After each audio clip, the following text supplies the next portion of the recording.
Well, good evening, and welcome to Queer News Tonight. This is the world's first and only LGBTQ plus daily evening television news. We are broadcasting live, and then we're available on demand, and available on all smart televisions, including Roku, Apple Television, Android TV, Amazon Fire TV, YouTube, and Facebook. It's time to queer up the news. It's Wednesday, January 11th, 2023, and we are live and literally out of the closet and into the headlines. So many of your important stories we are going to tell this evening on Queer News Tonight.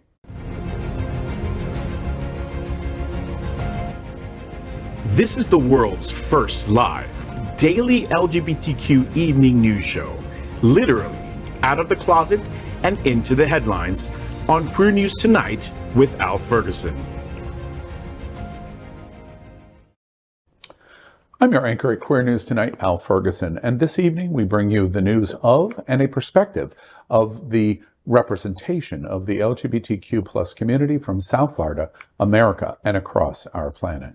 This is the world's first and only unedited live LGBTQ plus evening news show. Whatever happens unique in LGBTQ plus news, you will see it and hear it. Happening Out Television Network is a 501c3 nonprofit media platform in the television and radio models of PBS and NPR, but designed for our LGBTQ plus community. We are part of one of the largest LGBTQ plus media companies in America, Hotspots Magazine and Happening Out Television Network. Our magazine is celebrating 37 years of the LGBTQ plus experience, and our television news, talk, and entertainment shows support our mission to educate the LGBTQ plus and broader community. Well, let's begin by welcoming anchor FayWhat. She is a radio and television personality and has a popular blog and YouTube channel aiming to unite the L and the G together. She's a hostess and an MC for many South Florida events, an animal advocate, and owner of Faye's Fur Family. Also, make sure you catch the FayWhat Show, the first LGBTQ plus morning show, Mondays at 9 a.m. Eastern, online, or, of course, your favorite smart television. And by the way, Faye was the winner of the 2022 SFGN Best Local Television Personality. Welcome, FayWhat? Welcome, and thank you to Glen Weinzimer, because he was the one voting over and over for me. I did. Over and over and over, and I was like, hey, what are you doing? Are you busy at Bona? Oh, forget that rush. Can you go vote for me, please? And he was like, sure, Faye, no problem, I will. Hello, and I'm so happy to be back here. Happy Wednesday, folks. Some of my favorite people are sitting around this table today. Hola, Yep. hola, Hola. hola. Hola. If I seem a little jumpy, it's because I stayed up super late watching the Golden Globes, which was the gayest Golden Globes I have ever seen. All right, let's move on and let's welcome John Hayden, who was also watching the Golden Globes. I know it, with his Golden Globes. A journalist for 28 years, he now works for several outlets, including South Florida Gay News as a reporter and community editor, covering politics, entertainment, and local events directly impacting the LGBTQ plus community. John's interviewed everyone, from presidents to Oscar winners, and been on more red carpets than he can count. And he has a special outfit that he plans to wear on the FayWhat Show this coming Monday, so tune in live at 9 a.m. Welcome, John. I thank you very much, Faye. I can't wait. I love doing FayWhat Show. It's a great way to wake up and start my day, and it's a holiday. I'm scared. It's a little holiday. But you know what? You're not the only SFGN all-star at the table tonight. I'm not. You are not. I am I not. want to welcome, among other things, Maxx Fenning. He is SFGN's 2022 Person of the Year. Woo! And I'm so happy to work for an organization Nice. that can see him. So congratulations on that.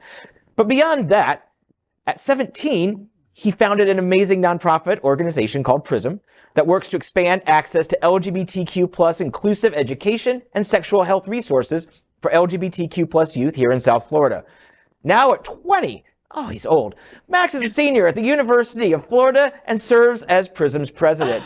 He is at the forefront of the fight, the ongoing fight in Florida over Don't Say Gay. And I know you're going to represent us well this session up in Tallahassee, should the need happen, right? And with what Ron DeSantis seems to be cooking up, I'm sure that the need will occur. Will arise. And Yes, I will it be will. there. Yeah. So thank you so much. It's an absolute honor to have received that award from South Florida Gay News, and always an honor to be here and sit here. You're going to catch a boyfriend after that award, Oh, or at least three. It didn't work for me.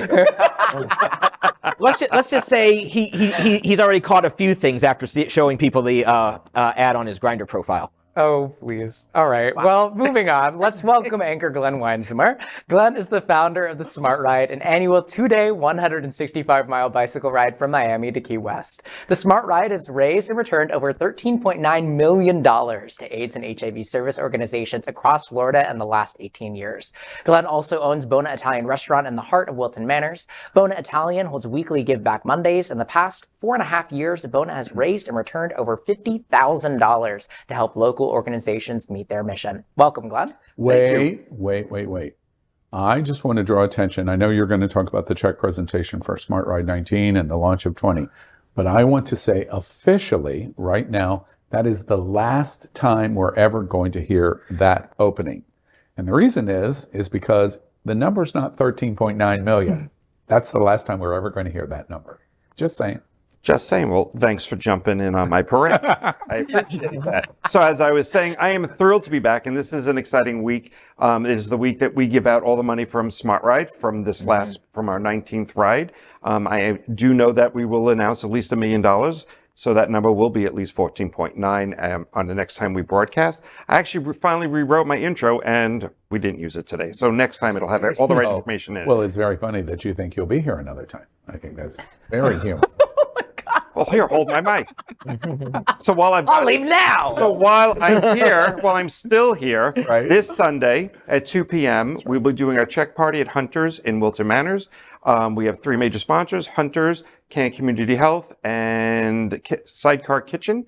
And I believe Happening Out Network will also be there to help capture the moment. So it's going to be a great day. All 6 agencies will be in town the entire weekend, and it is just going to be a fun celebration of accomplishments and community spirit. Of course they're showing up. They're getting paid that day, well, Glen. They're like, give me my big check, Glen. I have the big checks. I picked them up, but there was one year where I forgot to go to the bank to get the little checks, and they were like, and I'm like, you're still going to get it. I mean, I said it on tape. You can't use that on, you can't cash that, deposit that on your smartphone? No, we tried. Okay. How sad. It would be cool. It's really an exciting threshold because we are going to broadcast the check presentation on Queer News tonight. We're going to do a program on the beneficiaries with Glen as the founder of Smart Ride. And I've just learned that the new executive director for 2023 that'll be working with the founder, Glen, of Smart Ride is going to participate. And we're going to do quite an in-depth program of talking about why Smart Ride's important and the beneficiaries are important to our community. And it's going to finish with launching the conversation about Smart Ride 20 and Glen's very ambitious goal for Smart Ride 20 to raise $2 million. Which I believe that this community will do hands down. I do too. And so you're going to see that program first, and then you're going to see the check presentation. So it's going to be very exciting to see what Smart Ride did for our community in Smart Ride 19. And even more important, what's going to happen next for Smart Ride 20. Assuming I'm ever back to here to talk about it. And that's, of course, if you... But you can always bring in my replacement. Well, the story will also be on SFGN online Monday and on stands a week from tomorrow. Wow. Just throw down Totally. Wait, who's your special guest on Monday on the FayWhat show? I pop up from under the cushions, under the covers. Just saying. Wow. So I'm going We to... have built monsters We here. really have. We really have. Look at these guys. Okay. Yes. Maybe you and me should leave. I mean, So We're going to be asked to leave. Alan Bayer. Oh, thank you. Your work's been very nice. We appreciate it. thank you so much for your time. we are currently the reporters for Queer News tonight. Right. And this evening we begin with the queer headlines. The LGBTQ plus community in South Florida and across America is diverse. Our community across the world is vast. And here are the bullet points of the Queer News for today, Wednesday, January 11th, 2023. Take it away, Al. Well, we begin by querying up sports. This is a super interesting story. NASCAR may be racing ahead in LGBTQ plus support, but Formula One has hit the brakes. When it comes to LGBTQ plus support, people don't generally think about motorsports. Queer News Tonight has previously reported on driver Bubba Wallace and his #Black Lives Matter car.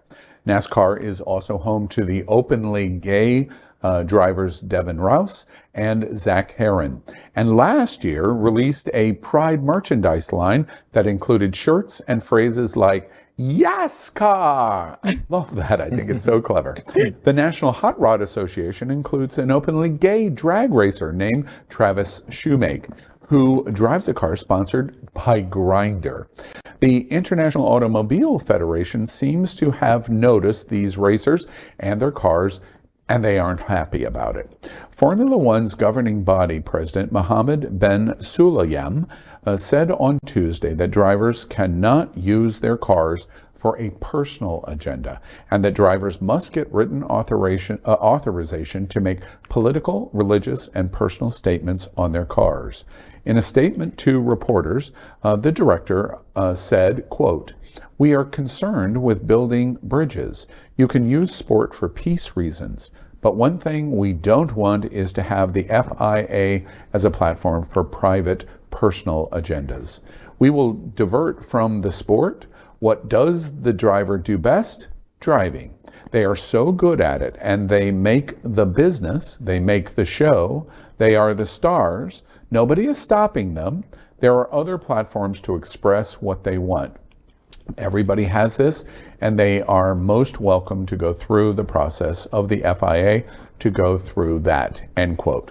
It's an interesting contradiction, because I'm always suspicious when someone says, we believe in free speech, but not free speech. And that's essentially what they're saying on the imaging of the cars. Yes. We're uncomfortable with the messaging on the cars of Black Lives Matter, or perhaps the Grindr logo, or whatever it might be in terms of what they are thinking is objectionable to them. And my number one complaint of the statement is that it's completely okay. We're completely okay. We're completely okay, but we just don't want to see it. Yeah. And that's not right. exactly what Ron DeSantis says in our schools. How do you look at and make the decision that a tobacco company is on the hood of your car, which is a business, and Grindr's on the hood of your car, and it's a business? That's exactly it's so it's hypocritical to say we're gonna take one, but we're not going to take the other, because right. now you're deciding what you believe is right, and so it's not free speech. I mean, the timing is suspicious also, for me personally. Okay, we all know that Bubba Wallace was at the front end of trying to ban the Confederate flag from being flown on the cars, right? And so, okay, that was passed, and that made sense. Okay, that was awful to see that flag go around that racetrack over and over. And now it just so conveniently, now we don't want you to put your views on your car. I mean, come on. The good news is that there's a conversation about it, and 5 years ago there would be no conversation about LGBT at all. So we've at least cracked the door open to make them have a debate with us. That's the upside to it. Yeah, and to be fair, it's a different organization. Formula One is governed by a different body than NASCAR. So the ones that were going along with Bubba Wallace and got Confederate flags banned, that's NASCAR, and they are, I can't believe I'm saying this, they are the progressive ones. Wow! NASCAR, yeah. That's a bullseye. NASCAR is progressive. That's crazy. But what this reminds me of is that condescending, if so, pass it over. But no, this is reminding me of that condescending statement that Laura Ingraham said a few years ago when LeBron James was really leading the charge in professional sports, at least here in America, when she said, "Shut up and dribble." It was condescending then, and it's condescending now. And the fact that these people are trying to limit the speech and limit what people say just kind of shows the difference in attitude from the elite sports, because F1 is mainly a European sport. It's really popular in Europe. They are it's like soccer. It's really it's a whole different world over there. Or polo, yeah. So them saying that doesn't surprise me that much, but it draws a stark comparison. And let's be clear, like he said, they make the business. They are the stars, right? They would not be making money if it weren't for these racers, so they need to treat them with a little bit more respect. This reminds me of back in Yale 2020 when I worked for Starbucks. There was, and we saw this resurgence of Black Lives Matter protests. There was, if you guys remember, Starbucks actually tried to that so long ago. Starbucks actually tried to ban their employees from wearing Black Lives Matter shirts or any other anything that else that said Black Lives Matter because it was a political statement. They got crazy backlash. They actually wound up giving us all free Black Lives Matter shirts that they made themselves as a result, because they got such severe backlash for not letting us wear our own. Did it have a Starbucks logo on it? Oh, of course it did. Am I before we move on to South Florida gay news, am I the only one that questions the fact that Formula One is classified as a sport? I don't know. I'm not sure it's a sport. You're going to get hate mail for that one. I grew up in the shadow of the Indianapolis 500 Motor Speedway, so... Isn't that the point that I just made? No. All right. Well, we move on, and we queer up South Florida gay news. And some breaking news this evening. Pride of the Americas lands a major act while also dealing with major troubles. I'm covering it all in this week's SFGN, online now and on stands tomorrow. First, the good news, because some people like to have the good news first. Thunderpuss is reuniting. The DJ duo is reuniting to perform for the first time in nearly 19 years, and it's going down Friday, February 10th, outside Hunter's Nightclub in Wilton Manors. The reunion is happening thanks to Wilton Manors Business Association and Pride Fort Lauderdale as part of Pride on the Drive. It's free, but you gotta register, so do that now. Of course, this bit of good news also reminds us of how Pride of the Americas, which is produced by Pride Fort Lauderdale, is in trouble. Originally billed as a 3-day hemispheric beach party celebrating LGBTQ+, Pride of the Americas is essentially now a 1-day party kind of close to a beach. Leadership is in chaos, with Pride Secretary Jay Sobo Rodriguez resigning last week, as well as another board member. That means 4 major resignations from the organization in 3 weeks. But if you read Pride's latest press release, you think everything is smooth sailing. In it, board president Mike Martorell says, quote, "Even though we've consolidated the schedule, the Pride of the Americas experience will still be amazing. The festival will continue to include a VIP experience, trans pride, internationally acclaimed DJs, and up to 70 vendors," end quote. All true. But it fails to mention that Pride on the Drive was created because Pride Fort Lauderdale was running out of time and money and didn't have anything programmed for Friday down on the beach. It doesn't mention the possibility of a Sunday pool party, which on my way onto the set tonight, I found out is actually going to happen, and they're going to be announcing the location here in a few hours. Also, the press release doesn't mention that Saturday's venue is at a smaller park. That's nice, but it wasn't designed for world-class events. It's important to note that Martorell has not responded to requests to talk with me, SFGN, or a request for public documents. New developments seem to come every hour, and I will continue covering them for South Florida Gay News. Well, one of the things that I think is important in terms of the storylines that have gone on since right before Christmas, Mike Martorell is much more firmly entrenched as president of Pride Fort Lauderdale, which is Pride of the Americas. We have confidence that Mike's going to get this together, pull this together. He is the guy charged to do it, and we have confidence that he will. One of the things that I think is also important in the story here is we reported just yesterday the breaking news of the economic impact that Stonewall Pride had on Wilton Manors. One of the things that is really important in that breaking news and our analysis of that very significant study that was done on Stonewall Pride is the economic impact of events like this. It's not only celebrating LGBT, it has significant impact in terms of travel, etc.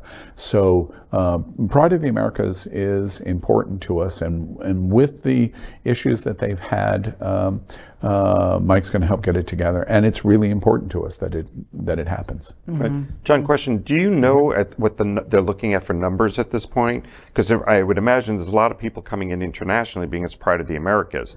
Do they have any handle on what's being booked in hotels or what they anticipate as a current crowd? No one is talking about it. There's really only one host hotel, so everything else, Airbnb, stuff like that, wouldn't be reported under any circumstances. You know, organizations like Visit Lauderdale that are in charge of Broward County's tourism, there's no box to check gay for gay reasons. As far as numbers, you might be surprised to find out this hasn't really been marketed to other countries. It was in 2019 and 2020 before pandemic canceled the original iteration of the event. But it hasn't really been marketed. And someone I talked with just this afternoon said they would not be surprised if the largest gay bar in Rio de Janeiro had any idea that this was happening. Zero. Yeah. You know, one other thing that I would say, I'm curious about if we know anything about the Sunday pool party. But one of the things I think is really interesting is I want to focus on Thunderpuss. That is really big news, to be honest with you. I think it is wonderful that the Friday night event is going to happen on Wilton Drive. First off, I think that's fantastic. I think it's interesting that the Wilton Manors Business Association and one of the big primary LGBT businesses on the drive, which is Hunters, have come together to make that stage possible and bring Thunderpuss back together. That's great for Wilton Manors, great for Pride of the Americas, great for our LGBTQ community.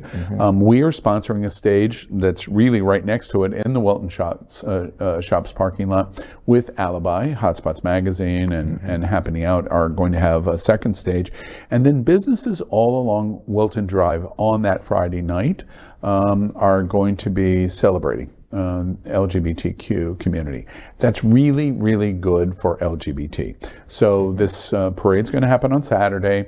Boy George is going to perform Saturday night at that Las Olas Promenade Park.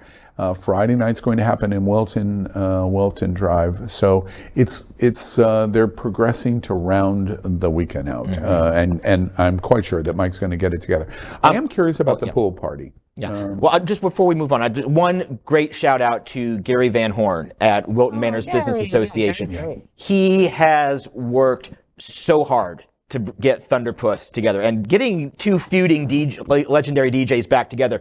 No easy task. I was going to say, they fought probably in Miami 20 years ago and have not seen each other since. Their last performance together was at Vizcaya down in Miami-Dade. White party? Yes. Yes, at White That is Party. incredible. I think I was at that event, actually. I bet you were. I think I was. I bet you were in the bathroom of that Vizcaya doing things. I know you were.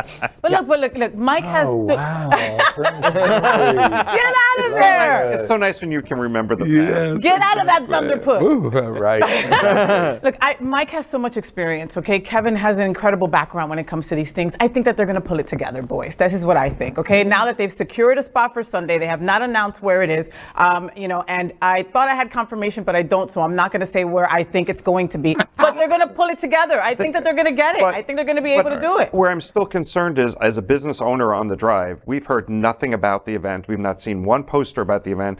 There's no one talking about it on the drive from the business perspective, from the restaurants and stuff. So I think it's great if it somehow is being promoted somewhere, but other than the stories here, I'm not hearing anything or really seeing anything about it, especially from a business perspective. So I hope you're right, and I hope that they are able to, and I do believe that they'll pull off an event. I'm just worried about the numbers, and are they going to pull the crowd that they need? And to what you said before, John, about it's not being tracked. How did the Stonewall be able to track? They paid a lot of money for that. They paid a lot of money. A company in Orlando that does business economic studies all over the country came to South Florida to do that study. But and they spent a lot of hotel money information. to do. And so if there's no checkbox, like you said, John, how do you know who is staying in the hotels that you're giving an economic impact to Stonewall, but we can't track it for Pride of the Americas? Yeah, you won't be able to track it for Pride of Americas. That won't be possible in terms of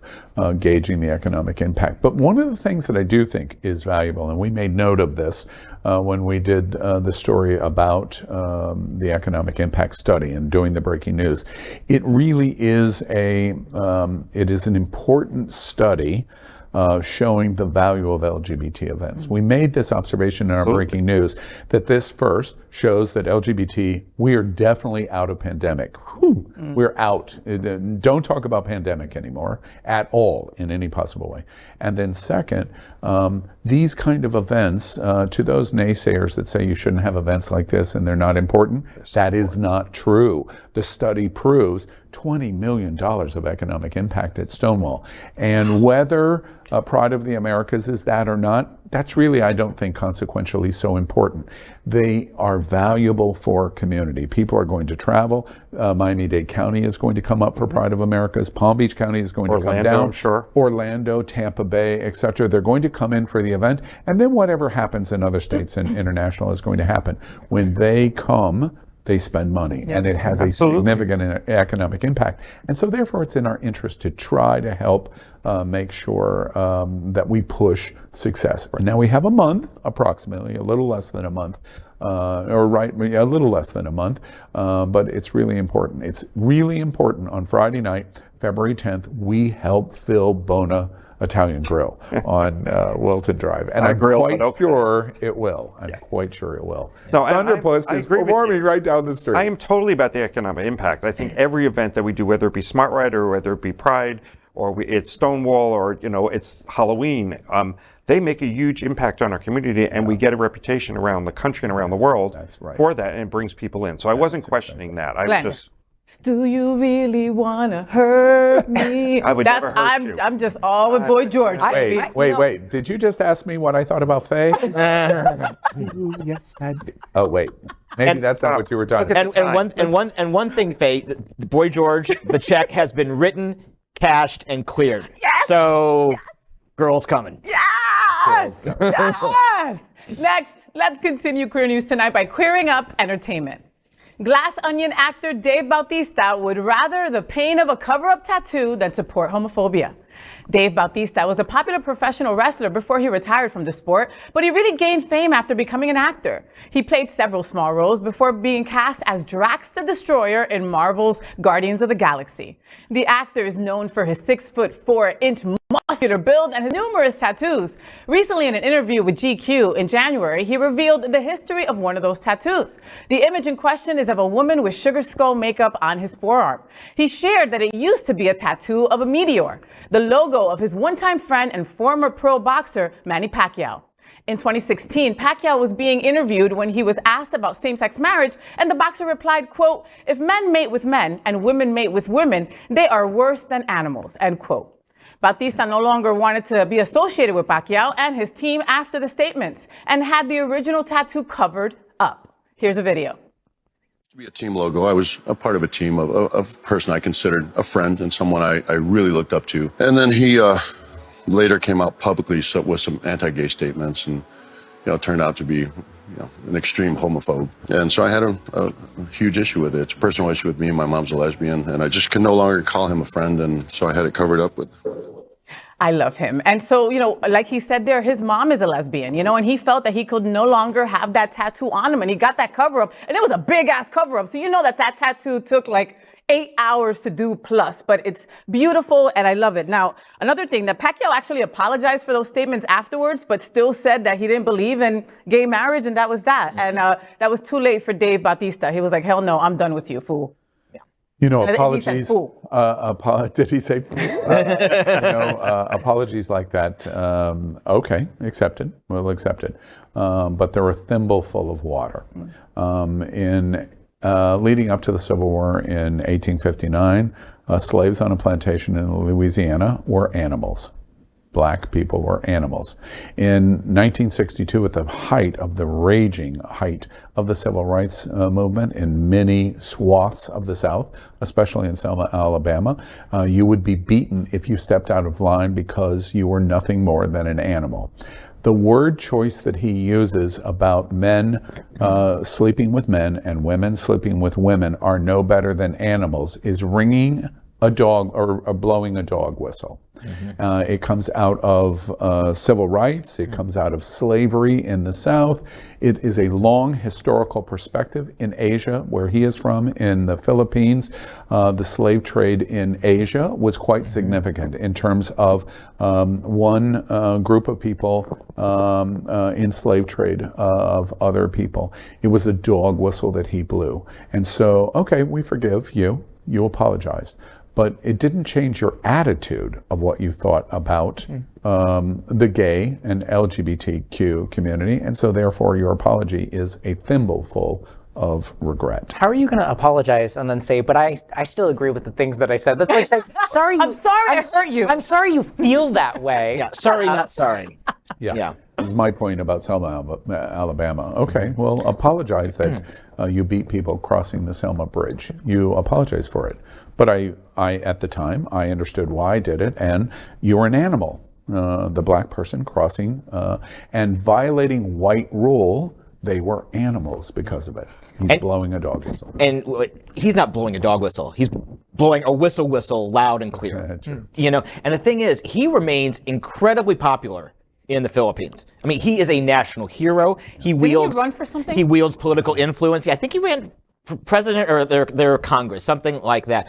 I went to a Pacquiao fight in Las Vegas one time with my dad. It was a great trip. And I have a boxing glove autographed from Pacquiao. Oh, cool. As part of, well, yeah, kind of cool, but it's also part of my memorabilia that's stashed away in the back. I don't like Pacquiao. Go on vacation with it. I've thought about it, but you know what? It represents the time. It represents the time I spent with my dad that weekend. Oh. That's what it really represents to me, and that's why I keep it, even though I keep it hidden. So I get it, but he is still a very dangerous person because the Philippines. In Manila, they've got a pretty good gay community, but he is popular in what we would call the red states. Yeah. He has the backing of virulently. Mississippi, Tennessee. Yeah, he has their backing. You know, before Max takes us to Wisconsin and talk about what's going on there, one other thing that I would say to your point of how popular he is, wait, so what? You're popular. But so is Bolsonaro in Brazil. We just watched that this week of the attack in Brasilia. So is Putin in Russia. Yeah. So is et cetera, et cetera, et cetera. Your popularity has nothing to do with whether you're a moral or an ethical person. But it does have to do with how dangerous you are with that skewed or lack of morality. So I think that's important. Next, let's clear up politics. Wisconsin's James Bond becomes first openly LGBTQ plus state cabinet member. Wisconsin Governor Tony Evers has appointed James Bond to serve as Secretary of Department of Veterans Affairs, making him the first openly LGBTQ plus person to lead one of the state's cabinet agencies. Bond is a disabled veteran who served in the United States Marine Corps from 1983 to 1988. Bond, who lives in Madison with his husband and 2 sons, said, quote, "I'd like to thank Governor Evers for his incredible honor. I have built a career in service to my country, the state of Wisconsin, and to fellow veterans. As Secretary of the Wisconsin Department of Veterans Affairs, I will continue in this vein and work with veteran advocates across 72 counties and 11 tribal nations to deliver benefits and services veterans have earned, tell their stories, and honor their contributions. Together, we will forge a better future for all Wisconsin veterans and their families," end quote. Can we talk about that name? That is so badass. I didn't know that James Bond 007 was openly LGBTQ. I knew the next James Bond was going to be black. I knew it. And look, there he is. You know, as we make those jokes, don't you wish he could be sitting here at the table and we ask him, how many times is that joke? Yes. A day. Happened a day. Yeah. Right? I doubt we're original. And you know where he identifies on LGBTQ? Uh-oh, here it comes. Q. Okay, get it? Q. I got it. I get it. Yeah, we got it. You know, the most interesting thing to me about this story, I look forward to the day where somebody gets appointed or gets elected for something that they're in LGBTQ, and everybody goes, yeah, what's the big deal? I really do honestly look forward to that day. No, we're not there. We're not there yet. You and I will be long retired. Right, okay. I mean, the black community, every time someone is elected, it's still an anomaly. I know. I agree with you, but I do still long for that. Yeah. But the most interesting thing to me about the story is not him. Congratulations. I'm really happy that you're sitting in this cabinet level position in the history of it. But what is most interesting to me is it's Wisconsin. Wisconsin was believed to be this purple to red state, and that they were going to be one of the linchpins of the defeat of the Hillary Clinton and everything going forward. Now, we're 6 years post Hillary Clinton's election and defeat in Wisconsin of Hillary Clinton for Donald Trump, and look what's going on in Wisconsin. Wah, wah. That's what's happening. And what's also interesting to me about that is we have a LGBT senator from Wisconsin. With this governor who is pro-LGBT rights, he makes history by appointing this cabinet position of this gay man who is married to another man who has 2 children. What's really interesting about this story is the other Wisconsin senator originally said, yes, I'm going to support Respect for Marriage Act because it was politically expedient for him to do that in September of 2022. And then when the vote finally came around in December, how did the Wisconsin senator vote? He voted no. So he votes no against the other senator that might marry, and definitely against this new secretary who is married to a man and wants to codify and have his marriage protected, who is going to lead this cabinet post in Wisconsin, who has 2 children. What is the future? This cabinet position, that governor, and one of the senators. Who is the past?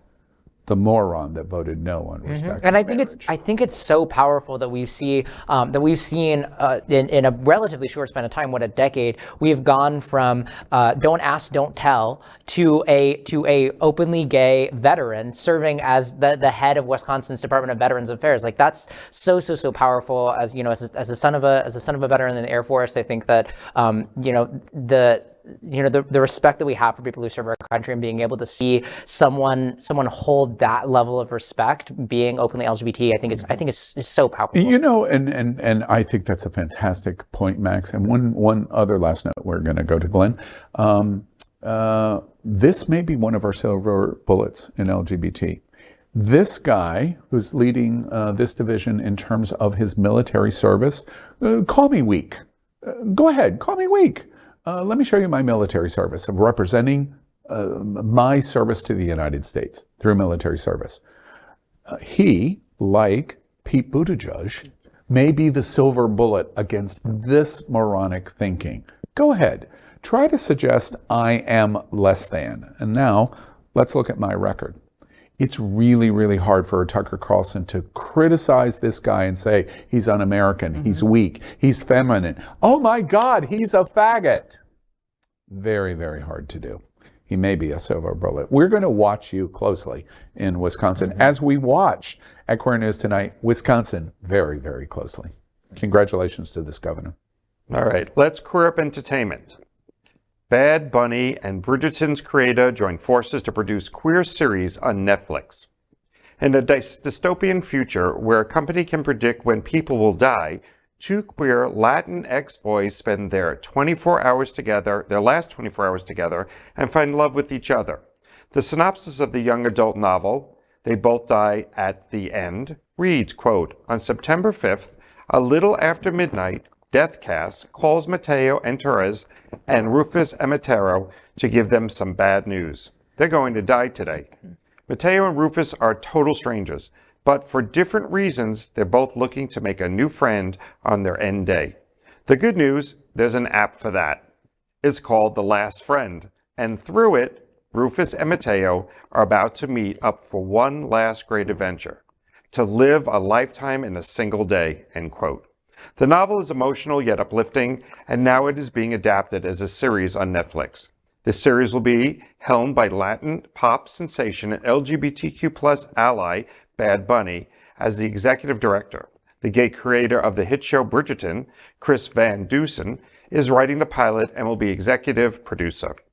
They Both Die at the End was the first ever young adult novel with queer Latinx characters to hit #1 on the New York Times bestseller list.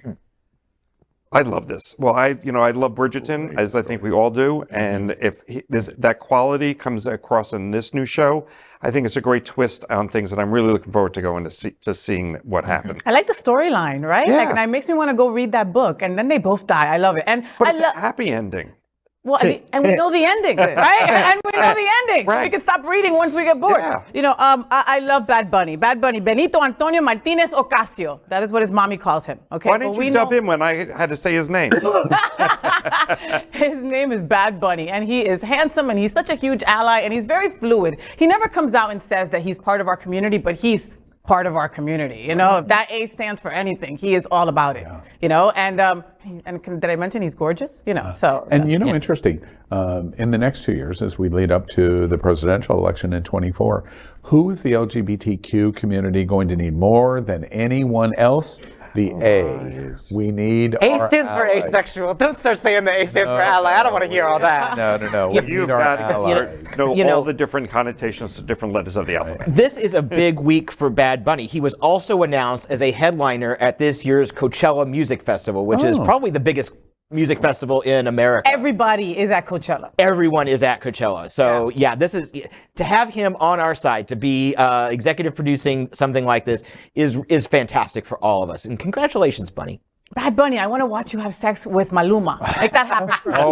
Make that happen for me. For the, Just for you. Just for me. For this Private Latina show. and many, many, many, many boys out there that also want to see that. Before we begin to end the show, I just want to make note of this storyline. We hope it's great. We're pretty sure the quality is going to be great. But one of the things that I draw attention to is the interesting nature of the LGBTQ story. We're watching this left and right. Are you turning on streaming? I mean, the gay storylines and how gay, once upon a time we talked about tokenism and tokenism and tokenism, and there was a gay character, right, and it was the uncle, exactly. That's not what's happening. These very kind of complex stories are happening, and it's great for our community. And it makes me think about what I watched last night at the Golden Globes.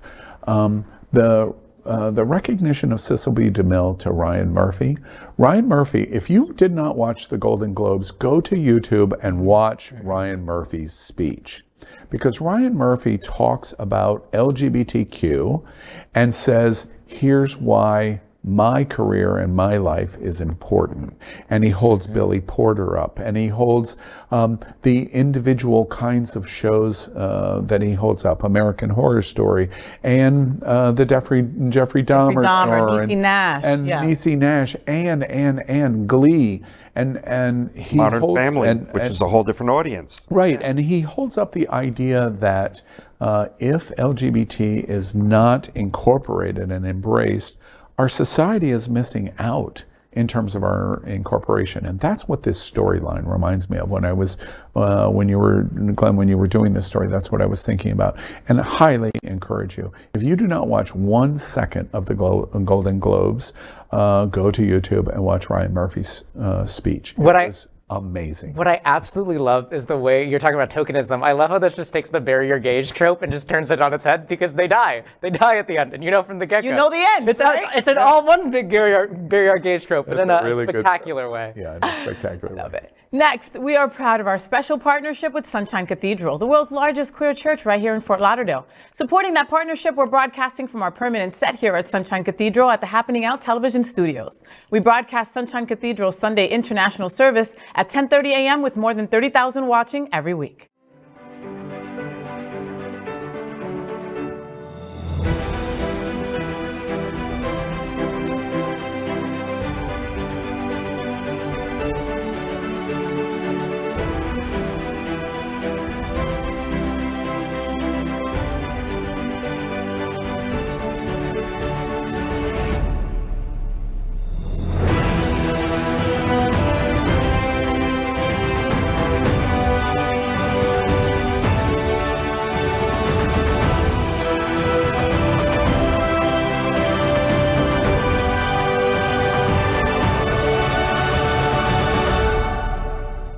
I'm Julian Cavazos with Julian's Fountain of Youth, and the Sunshine Cathedral is my queer church.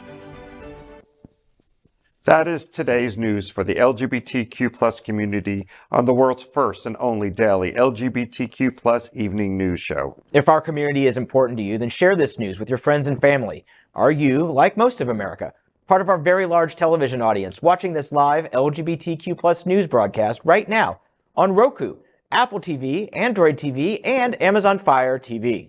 Queer News Tonight is the only live LGBTQ plus digital television show in the world that is out of the closet and into the headlines. We need your support. If our community is to grow, we must tell our stories and bring them to the attention of the broader world. This is the only place in the world that tells these types of LGBTQ plus stories in motion and sound. That is the passion of Hotspots Magazine, Happening Out Television Network, and Queer News Tonight. I'm your anchor, Al Ferguson, and on behalf of these LGBTQ plus reporters, the anchors of Queer News Tonight, including FayWhat, John Hayden, Maxx Fenning, and Glen Weinzimer, we will see you daily at 8 p.m. And to our LGBTQ plus world, we wish you Good night. Good night.